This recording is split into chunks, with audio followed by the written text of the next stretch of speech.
ndarambaza ngo tuvuge urugero Shaba atuye Kimironko n'urugero Shaba atuye Kimironko ni indagi hariyo prezi noneho twe turimo dusoma umwandiko tugezemo hagati dusoma handi hantu ngo Shaba utuye Kimironko kumbe ibyo bintu Shaba atuye Kimironko Shaba utuye Kimironko none hita mbaza ngo utuye Kimironko se ngo iyi ni ihe ni ikihe gihe ndamubwira nyine ndayo n'indagiye ati kandi hano wanyeretse ko ari atuye ibyo bintu rero utarize Ikinyarwanda kuko avuga Igifaransa bitamubwira nti utuye bivuga ki habite rero kuko mu Kinyarwanda tudafite ki bita biba ubita urumva nk'ibyo bintu yabibaje wa muntu babana mu rugo papa mama musaza we ntabagira ahubwo ahita amubwira ngo abenshi aza akatubwira ngo nyine ngo arambwira ngo nuko bivugwa nyine nuko rero umuntu mu rugero mbahaye umuhungu n'umukobwa kubana mu nzu mbere y'ubukwe cyangwa mariage biremewe mu bifata mute mu gihugu cyacu umwe bakatubwira iwacu ni ibintu bisanzwe nta n'ubitekerezaho twebwe abanyarwanda n'abandi banyafurika benshi tuti ni amahano twebwe mu muco wacu ibyo bintu ntibibaho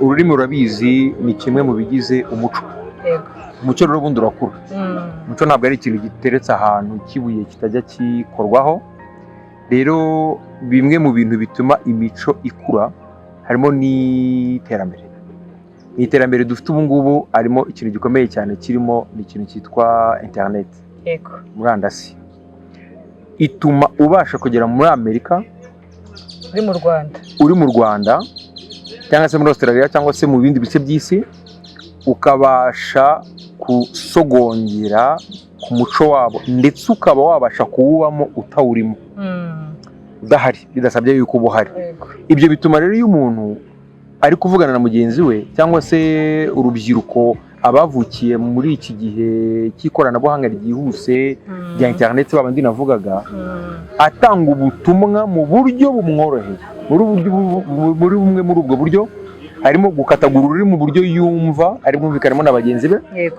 uburyo ngiye ashobora kubimbwira simbyumve ariko nawe bivugana na bagenzi be babyita slang hari uburyo bivugemo bakabyumva uzasanga slang zimwe zikoreshwa hano mu Rwanda hari n'izikoreshwa muri Amerika mu birabura bo muri Amerika kubera wa muco nyine umuntu aba yaragiye agakonsoma w'ahandi arahuye ahandi hantu rero by'umwihariko ku Kinyarwanda byo hari aho uvuze byo kugikata hari uburyo abantu b'abajene usanga agiye nko kwandikira mugenzi we akandika ngo none se akandika na n'indi na ca none se wowe wajya kubisoma ukuze ukayoberwa ibyari byo kombe nibwo buryo bwabo barimo kuganiramo umuntu ashobora kubyita ko umuco uri gukura ariko nanone mu buryo budatuma rwa rurimi rwacu gakondo rusigasirwamo rurahababarira biteye ubwoba cyane cyane muri abo bari gukura cyangwa se muri izi generasiyo z'abantu bato Shaba urakoze tukiri aho ngaho se ubona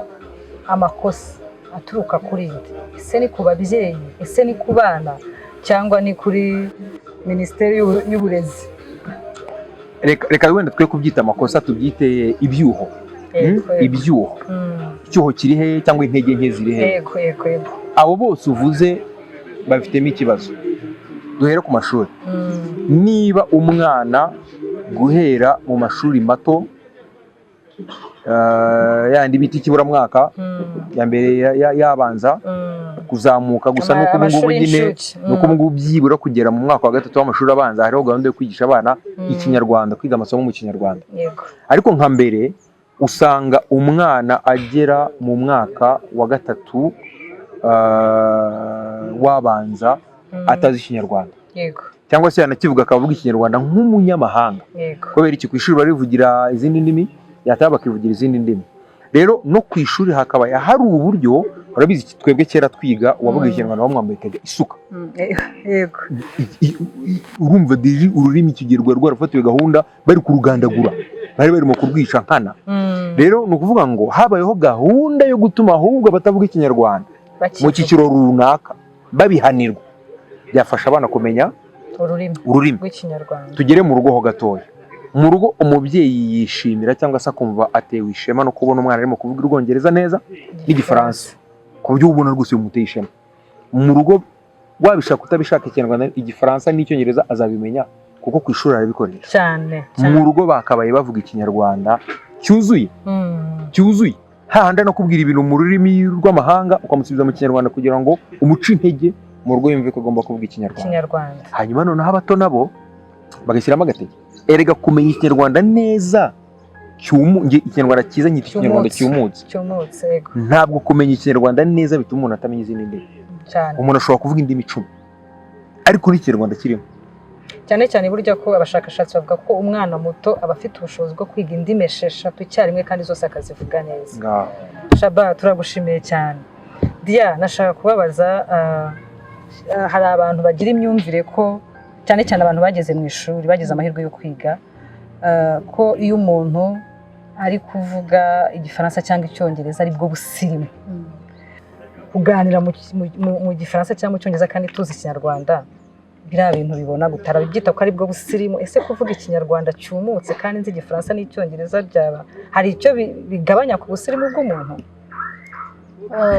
Njye mbona ko kuvuga Ikinyarwanda cyumutse kandi ukakivuga neza, igihe muri kumwe muganira mwese mukizi, cyangwa se reka mvuge ngo harimo n'abatakizi wenda neza ariko bashobora kugikoresha mu buryo bwo kuganira, kuko icy'ururimi nk'uko Theo yabivuze, icy'ururimi rufasha abantu ni ukugira ngo babashe kuganira bumvikane hagati yabo uko bari kumwe.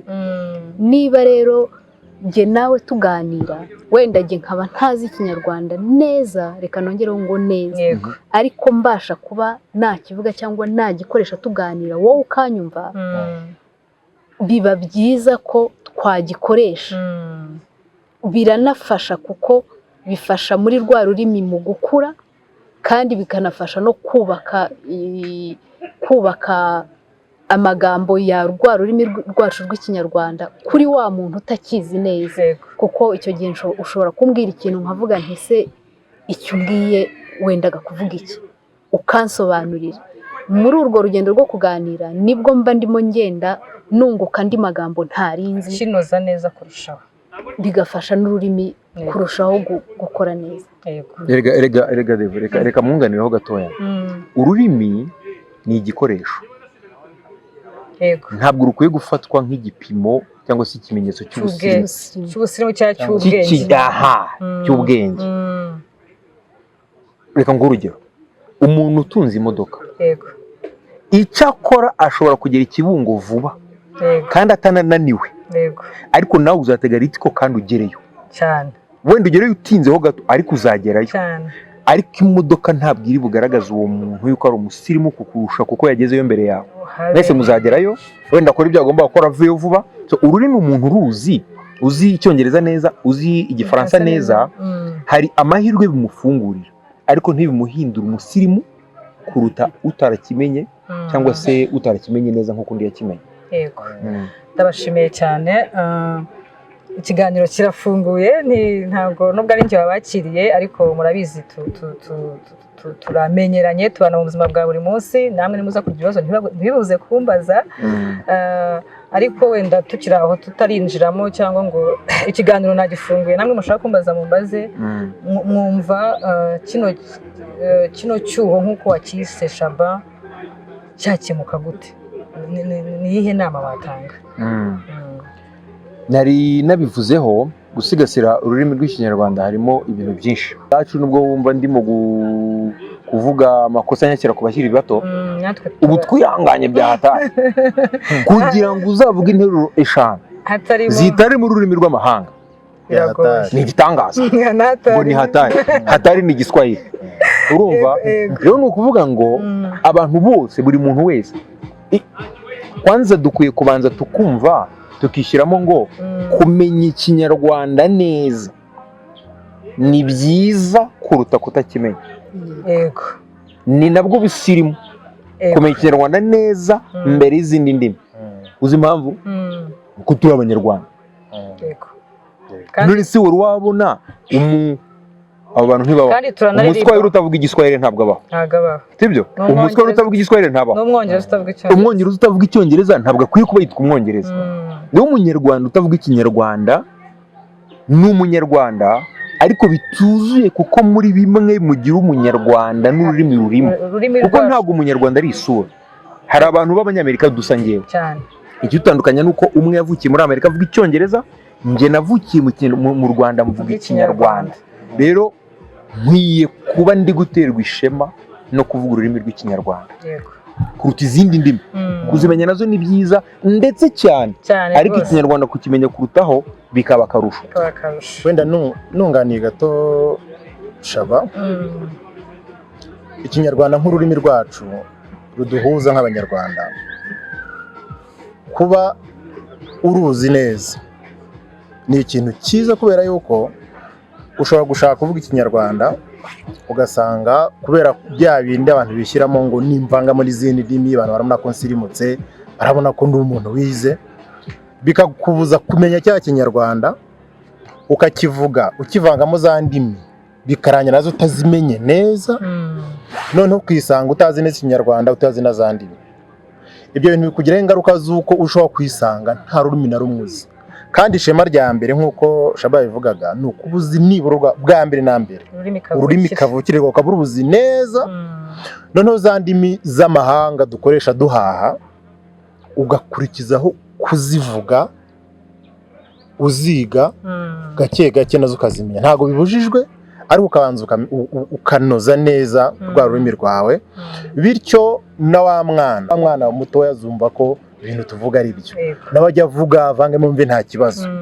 Abandeberaho banzi wenda batoye babona bumva mvuga, bakumva mvuga ikinyarwanda mvangamo za ndimi, yaba abo tugendana cyangwa abandeberaho batoya, cyangwa se nk'umuntu w'umuyobozi runaka uzi ikinyarwanda tuzi ko akizi, ariko akakivuga avangamo za ndimi, niyo atagize wa muco wo kujya kivuga hajya kuzamo rya jambo, yumve hari ikintu kirimo kumukumira. Kuko uzayibona hari igihe umuntu agenda birakoreshwa, rimwe mukumva birakoreshwa wenda no mu bantu wenda bavuga ari kijyana, cyangwa se no mu itangazamakuru bijya bibaho, ukumva umuntu akoresheje ijambo ku buryo azi neza ko nawe ubwo asubiye inyuma yasanga rizwi cyangwa ryumvwa n'abantu batarenze 30% b'abanyarwanda. Icyo gihe bivuze ngo ubutumwa ushaka gutanga bwapfuye, hari ikintu umuntu atumvise neza, hari cyamucitse. Ariko icyo gihe hari igihe umuntu agira ngo abantu bose ibyo bintu barabyumva, ariko ntabwo baba babyumva. Rwa rurimi tuvanga twica inyarwanda, reka nkoresha iryo jambo, ubutumwa ngiye nshaka gutanga ntabwo bugera ku bantu uko mbyifuza kubutanga. Kandi niba nkizi nkakoresha ibyo bintu mbyirengagije, ni ikosa rikomeye mba nkoze. Navuga ko rero igihe hari iki kugira ngo nkatwe tutangiye kugenda dukuramo, twabaye muri iyi si irimo abavuga ikinyarwanda neza n'abandi batangiye kukivanga, dufatiye ya mbere mu kukibungabunga, tuba urugero rwiza.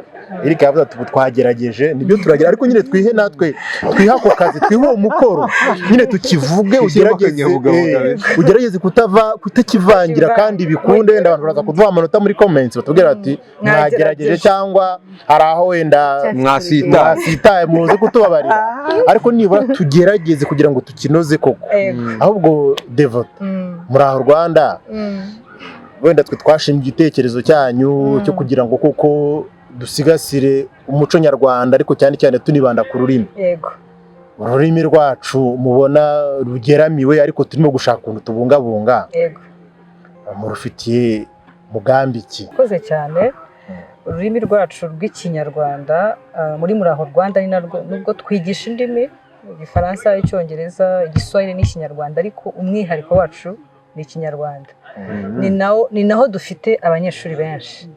Ariko ikintu gitangaje ni kimwe, nuko abanyamahanga aribo bafite umuhati wo kwiga Ikinyarwanda, no kwiga Ikinyarwanda kurusha. Uretse gatoya, umusibo ejo bundi, ni muri iki cyumweru, nabonye aka video kumwera, ntinya gukoresha ijambo umuzungu, bakigera ku kibuga cy'indege baba babizi, umuzungu ahita abimenya. Kumwera ari gusemura Ikinyarwanda, uvuga ngo wowe wavugaga Ikinyarwanda wagasemura mu Cyongereza. Yego. Ntibibaho ko ushobora gusemura ururimi utazi, bisaba ko urwumva neza kandi njye narakurikiye. Bamwe ngo ndamuha amanota angahe, namuha 10 ku 10 pe. Yego. Noneho rero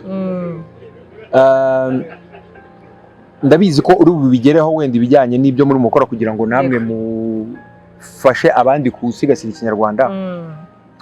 Ngewe nize indimi niga no kuzigisha. Yego. Ariko ntabwo ntekereza imbaraga bishobora gusaba kwigisha Ikinyarwanda umuntu utakizi. Wenda ni uriya mu mwera akazi nakabaye mbibaza, ariko nawe wanyuranye nabo muri izo nzira ubigisha urabizi. Fasha gatoya mubigisha amategeko y'ige n'amajwi, mubigisha amasaku mukajya mubabwira ngo amata sa nkunyurira muri iyo nzira twumva. Yego Theo, sorry ndabarira nako Shaba, reka ngerageze kubisobanura. Navuga ko ari nk'ikibazo twahuye nacyo natwe uyu munsi tutarabonera igisubizo. Abanyamahanga usanga aribo cyane cyane bari abera aribo bafite imbaraga n'ubushake n'umuhate. Urumva dufitemo abanyamahanga, hakabamo hari n'abavandimwe bacu b'Abanyarwanda batavukiye mu Rwanda kubera nyine impamvu zitandukanye, amateka cyangwa se impamvu nyinshi zitandukanye. Ni gake nta banyeshuri bagera kuri 3 b'Abanyarwanda wiga ngo arangize. Noneho tukibaza kandi yaravukiye hanze, tutanavuga wenda ngo afite ya mitekerereze n'imico nk'iyacu. Noneho ukibaza se kubera icyo badakunda kwiga, duhora tukibaza n'uyu munsi ntabwo turakibonera igisubizo. Ntibajye no kuvuga se ugasanga tukavuga koko kakanta Abanyafurika twese turi bamwe, ugasanga yishyuye amafaranga ye, amafaranga igihe kirarangiye atize. Ariko usanga abanyamahanga cyane cyane bari abera nk'uko babivugaga baba bafite umuhate uteye ubwoba. Ntituramenya impamvu, ariko ntekereza ko harimo nyine ibyo byose byo guturuka hasi. Ababyeyi ntekereza ko bari ababyeyi cyangwa nakakano ko kumva ko wenda Ikinyarwanda nta kamaro kanini. Ntekereza ko bituruka ku babyeyi bo wenda babatumye batabishyiramo ubwo bushake bwinshi. Rero wenda rumbajije ku kuntu umuntu nk'uriya utaravukiye mu Rwanda abasha kugera kuri uriya rwego. Icyambere cyo n'ubushake. Niba urakurikiye cya kiganiro cyose rakubwiye ati icyambere ni ubushake. Icya kabiri ni ururimi, kugira ngo ubumenye uraruvugisha, uraruvuga. Buriya twe dufite ikibazo, reka twe twivuge Abanyarwanda kuko ahandi ntituhazi kandi tuzanagikira. Ni imyumvire nyine. Burya Abanyafurika dufite ikibazo cy'imyumvire, nayo ntambara dufite ikomeye kurusha izindi. Ntabwo atinya kuvuga ikintu uko acyumva, apfa kuba yumva icyo ushatse kumubwira. Nk'uko Diane yabivugaga, iyo atacyumvise agusubirishamo. Aho twebwe mwe twavugaga cya Cyongereza n'Igifaransa tuzi gike dukoresha mu guhaha, iyo ukivuze bari abanyamahanga bacu, iyo ukivuze tukibwira bari abanyamahanga bo bumva uri umuntu utabaho. Hari umunyeshuri umwe nigishije avuga indimi zombi, Igifaransa n'Icyongereza. Urumva tuba tubigisha ibitabo dukoresha biba biri mu Cyongereza n'Ikinyarwanda. Naramwigishaga mu Cyongereza kuko nanjye mvuga Icyongereza gike, cyaba gike nkahita nshyira mu Gifaransa kuko nicyo ngerageza cyane kurusha Igifaransa. None arambaza ati Tevo, wize naha mu Rwanda? Natekereza ko nize rimwe twitanguye kore primaire de nkaseka ati ni se kubera ubona nyine ari yatangaye kuntu uvuga Igifaransa n'Icyongereza neza. Numva ndatangaye kandi nta mwene wacu w'Umunyarwanda urambwira ngo uvuga Igifaransa n'Icyongereza. Rero bikadutera nk'isoni cyangwa ibyo twita complexe cya Cyongereza cyacu n'Igifaransa kubivuga. Buriya aho batandukaniye natwe, ikintu uko akiza arakivuga, yabakoze amakosa akakubwira ngo ndakosheje, ukamukosora kandi iyo umukosoye arishima. Ariko twebwe umuntu agukosoye uvuze nabi Igifaransa cyangwa Icyongereza ubyumva nkaho agusuzuguye. Niyo mpamvu rero tugomba, kuko ntawe na rimwe nzavuga Icyongereza cyangwa Igifaransa nk'Umwongereza cyangwa nk'Umufaransa, ntibizanabaho. Ahubwo twiga ikintu cyo gukosorana abantu neza, kandi natwe umuntu nagukosora ntumve ko ari uko udashoboye. Nta gisebo kirimo, niho tuzabige. Rero ni iryo banga, avuga ibintu uko abyumva ukamukosora kandi bamukosora akabyishimira. Ikindi iyo muri kumwe we ntabwo bashaka ko muvuga n'Icyongereza, ashaka kumuvugana Igifaransa nako Ikinyarwanda, akoresha Icyongereza ku ijambo ya buri Ikinyarwanda, yanarivuga nawe akakubaza uburyo bwa nyabwo bwo kukivuga. Ni iryo banga ntarizi. Ubwo mwakira bameze bate? Kwigisha ingeri zose abana, mbese guhera ku bana ku myaka 3 kuzamura. Guhera ku myaka 3 kuzamura bose turabigisha n'abakuru bose ariko tugira hagati tuba dufite ibyiciro bitandukanye hari n'ubu usanga nk'abanyarwanda avuga ikinyarwanda hari igihe usanga umuntu ari muri famiye ivuga ikinyarwanda nk'uko ariko burya kuvuga ikinyarwanda no kucyigisha ni ibintu bibiri bitandukanye kuko murabizi umuntu ashobora kuvuga ururimi ariko atazi kurwandika rero ugasanga byose murabyigisha no kwandika no kuvuga cyane nta rurimi habamo kurwandika kurwumva kuruvuga nibyo Shaba yavugaga ntago wasobanura utumvise kandi urakumva biri no mu bintu bikomeye mu rurimi buryo rero bose turabigisha tukagira ibyiciro nyine bitandukanye usanga dufite nk'abantu ba mu mafamiye avuga ikinyarwanda ariko mu miryango ivuga ikinyarwanda ariko bo batakizi bakagumaho ariko yasobanuza umuntu babana kuko atazi ikinyarwanda atazi kwigisha atazi ikibonezamvugo wamubaza uti ni urugero kambaye nk'urugero hari umunyeshuri yigeze kwigisha nawe ari umwarimu ariko mu ishuri rimwe rya mpuzamahanga hano ariko avuga igifaransa noneho murabizi ibyo twita gutondagura inshinga aribyo abandi twita conjugaison ku nshinga gutura ibyo twita mu ndagihe ubwo abatabyumva neza nicyo twita présent cyangwa present simple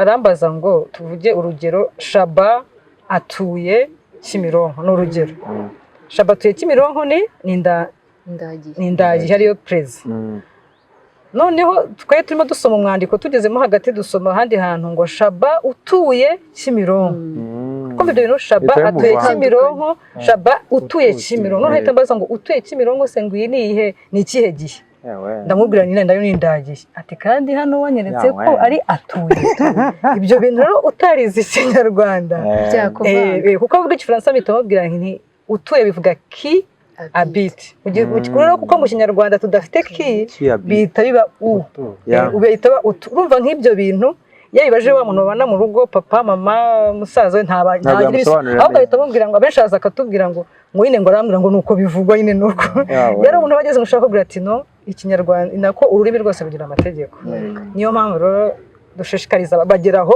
nyine akumva arakivuga ariko yasaba ibisobanuro bikanga bageraho rero nabo bakaza none se Devu ndagira ngo nkwibarize ko watubwiye ko muri aho Rwanda mwigisha indimi ariko by'umwihariko mwibanda ku rurimi rwacu rw'ikinyarwanda yego burya ururimi rwose rugiraho rugenda rwinjiranamo n'umuco hari uburyo mugira bwo kubasanishiriza ururimi n'umuco mugasa nk'ababinjiza mu muco wacu wa kinyarwanda kugira ngo nabwo bagireho ubumenyi ikinyarwanda kibacengere neza mbajije ikibazo gikomeye ariko na cyiza cyane mu by'ukuri biragoye ko umuco wawutandukanya n'ururimi bijyanamo niko nabyita yego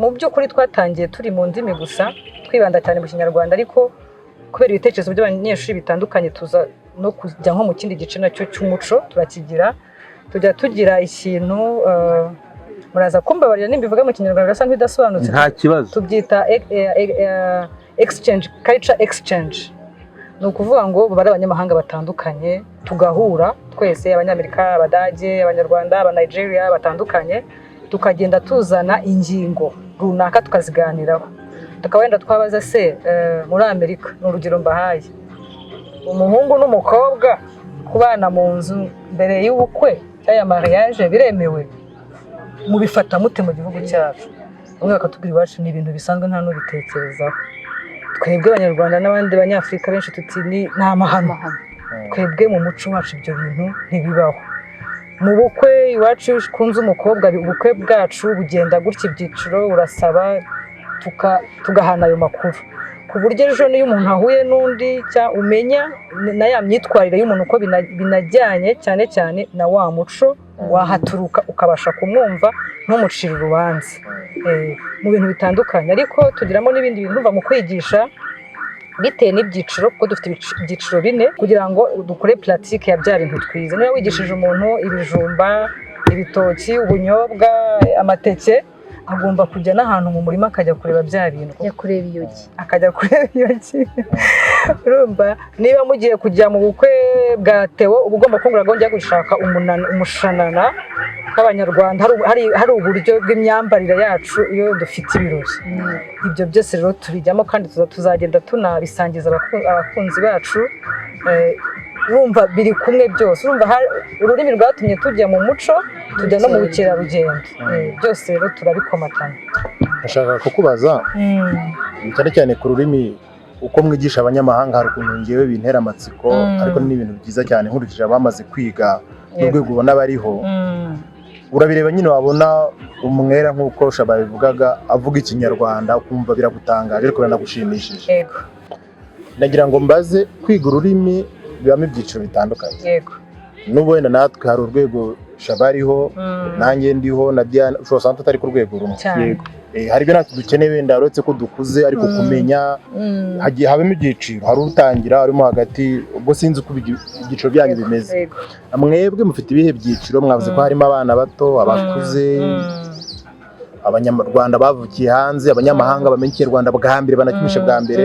Harimo ibyiciro bihe, buri cyiciro umuntu afite ubumenyi bungana iki ku buryo wavuga uti yenda ngiye nkiga wenda igihe runaka mu mezi cyangwa mu byumweru navayo nzi iki ndangije iki cyiciro, iki nafite ubumenyi bungana gutya, nzi kuvuga cyangwa kwandika cyangwa gukora ibi. Yego. Murakoze. Theo urakoze cyane. Ubundi tugira ibyiciro bine.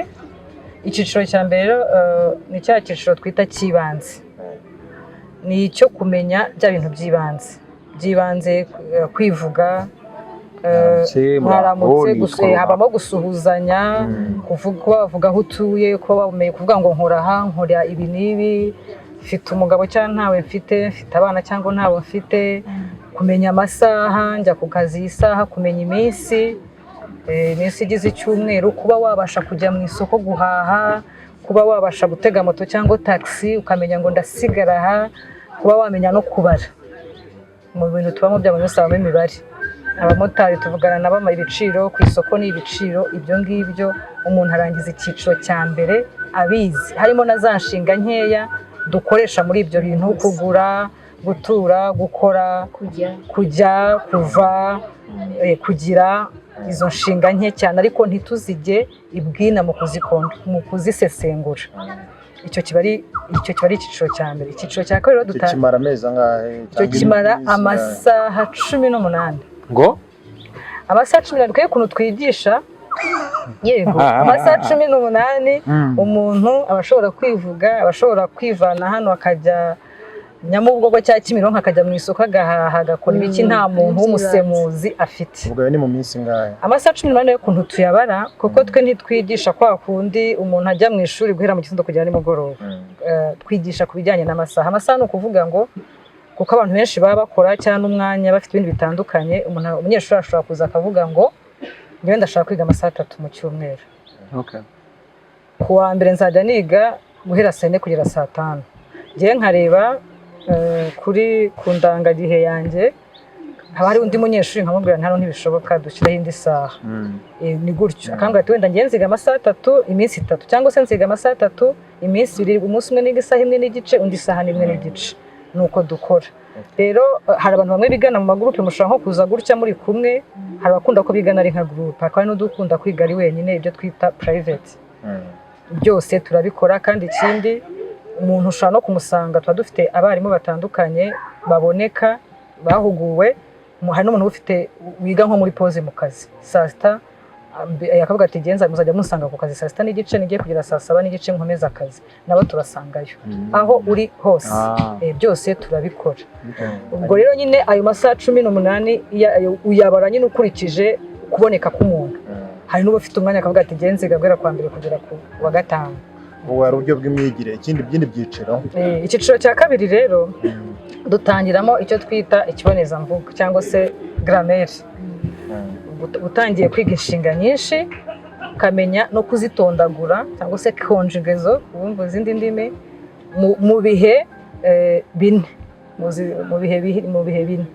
Icyo twita indagihe present, icyo twita future inzagihe, icyo twita impitagihe tuyifataho gato ntabwo tuyijyamo imbere cyane, n'ibyo twita present continuous ndimo ndavuga nyine bya bihe dukunda gukoresha kenshi nubwo wa muntu w'umunyamahanga uri kwiga yakoramo amakosa ariko wakumva icyo ashatse kuvuga. Ibyo nibyo tujyamo tukiga n'ibyo twita ntera rero naho bitangirira. Ntera murazizi, murabizi Ikinyarwanda mu kibonezamvugo haba harimo intera ituma ibintu byose bihinduka. Ni nacyo kintu kijya abanyamahanga kibagora cyane kuntu uvuga ngo umuhungu muremure, yes, ariko ukavuga ngo igiti kirekire, bikaba muremure kikaba kirekire. Ibyo rero tugenda bamenya kuntu twiga ntera uko uzikoreshanya n'amazina n'imibare. Ibyo byose turabyiga, hakazamo n'inyunguramagambo nyinshi. Nibyo biba mu cyiciro cya kabiri, kikagira amasaha 30. Amasaha wayasobanuye neza. Amasaha yasobanuye. Noneho akaba icyiciro cya gatatu. Icyiciro cya gatatu nabwo tujya ibwina cyane muri kwa gutondagura inshinga.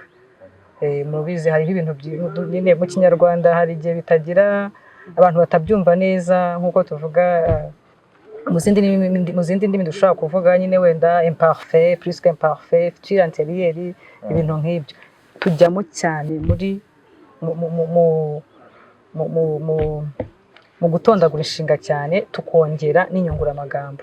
Noneho mu cyiciro cya kane aricyo gisa nkaho ari advanced level, tuba umuntu abashobora gusoma ibitabo, ukaba wamuha igitabo akagisoma akakivuga muri make. Yes, ukaba wamuha ikinyamakuru akagisoma,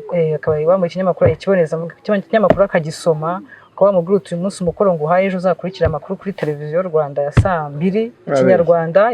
Tubwire muri make. Noneho icyo gihe ntabwo tuba tugikoresha ibitabo cyane, umunyeshuri ashobora no kuza mu ishuri mukicara gutya tukaganira. Umunyeshuri w'umuhanga wagize yamaze igihe kingana iki kugira ngo abe arangije cyangwa se ari muri iki cyiciro cya kane? Umunyeshuri w'umuhanga nagize, ariko wumve ko ntaba yiga buri munsi nka bya bindi ni amasaha, ntabaga bashaka kuza buri munsi. Yamaze imyaka 2 mwashobora kuvugana isaha yose adategwa. Wenda ari bimwe bya icyo twita accent, kuko natwe tutavuga Icyongereza n'icyo, ariko yajya mu giturage akahasanga ababyeyi bakuru batageze mu ishuri bakaganira ikintu cyose, nta ikintu na kimwe kibura. Ndatekereza ko rero hari andi matsiko mufite ikintu mwambaza mubarije abantu benshi. Uko birangiye ari njye bari mutumirwa. Twagize amatsiko kwigisha Ikinyarwanda byongeye abanyamahanga, twumva nyine noneho dukurikije abo twabonye uburyo bakivuga, twumva tugize amatsiko yo kukubaza uburyo mubigisha mukakicengezamo bakakimenya, ndetse n'umuco twumvaga ari ikintu dushaka kumenya ku buryo navuga bwira make twaganira. Ahubwo hari n'abagera ku rwego rwo kuba bakibarusha kukivuga neza cyane. Muzi nk'ibintu twize byitwa ubuse, ibintu nk'ibyo, ibisakuzo. Hari umuntu uri kwandika, muzi ko mu gutebya kw'Abanyarwanda hagamo n'ibintu bimeze nk'ibitwakwita nk'ibitutsi. Hari umuntu wanditse icyo gitabo, uri mu munyeshuri umwe wageze ku rwego rwo kwandika icyo gitabo. Rimwe nawe tuzabazana abantu bumve urwego rwiza agezeho, baba bafite umuhate cyane uteye ubwoba. Umuntu ababona ate, abasanga hehe? Hari nk'inshuti nyinshi z'abanyamahanga baba bashaka kumenya mu by'ukuri, kuko mpise ntekereza uburyo umuntu yabazana, yabasanga he, byagenda gute? Theo, urakoze cyane. Uyu munsi dukorera ahantu habiri, Nyarutarama n'i Remera. Ko wenda ngewe hari ibyo mbigisha, ariko ntabwo nabigisha nk'uko mwe mubigisha nk'abantu mwahuguwe. Ngewe ibyo mbabwira ni ibisanzwe, aba ni abanyamwuga, ngewe ni ibintu biri aho ngaho. Wari ugikomeza tubwira? Dukorera ahantu habiri, i Remera na Nyarutarama, ahantu bita kuri Tea House. Kugeza ubu nibo n'abafatanyabikorwa bacu, niho dukorera. Ariko na hano ku kiganiro hariho nimero yacu ikoreshwa kuri WhatsApp, hariho na email nayo ku kiganiro ibiriho hasi. Yes, batwandikira kuri platform zose, Instagram, hano hasi Instagram, email ya muraho yes, email iriho umudenza gmail, hariho na Instagram ni muraho Rwanda, Facebook ni muraho Rwanda, batwandikiraho na nimero iriho bayitwandikiraho kuri WhatsApp. hanyuma bakande kuri subscribe ni babyibagiwe. gusubscribinga mu Kinyarwanda ni iki ngo dusoreza? No gukanda ku kazogera. Mukande kuri kariya kantu kameze nk'inzoga. Mwiteganyirize hasi sabone. Mwiyandikishe. Rero kandi tubashishikariza mujye muza muri ibyo bikorwa bimwe nababwiye bya culture exchange. Birafasha kuko iyo tubigiyemo bakabona ari bonyine nta bandi bagira ngo wenda turi kubapfunyikira ari tudite muri iyo ntuza. Mujye mubona tuzatumira mwebwe, murabizi ko muri z'imena za muraho Rwanda, muri inshuti z'imena mukaba n'abashyitsi b'abanyacyubahiro. Murakoze cyane. Reka rero tugana ku musozo w'iki kiganiro, mbashimire cyane. Diane murakoze cyane. Mwakoze namwe. Theo muraho Rwanda. Shaba nukuri. Bakunze ba muraho Rwanda, turabashimiye cyane umwanya mwabanye natwe, kandi turashimira n'abatumirwa bacu. Mukomeze mudushyigikire kandi munatwandikire waba ufite igitekerezo cyose cyo guteza imbere ururimi rwacu, umuco wacu, ubukerarugendo, rwose ntimushidikanye kutwandikira, turahari ngo dufatanye. Murakoze cyane.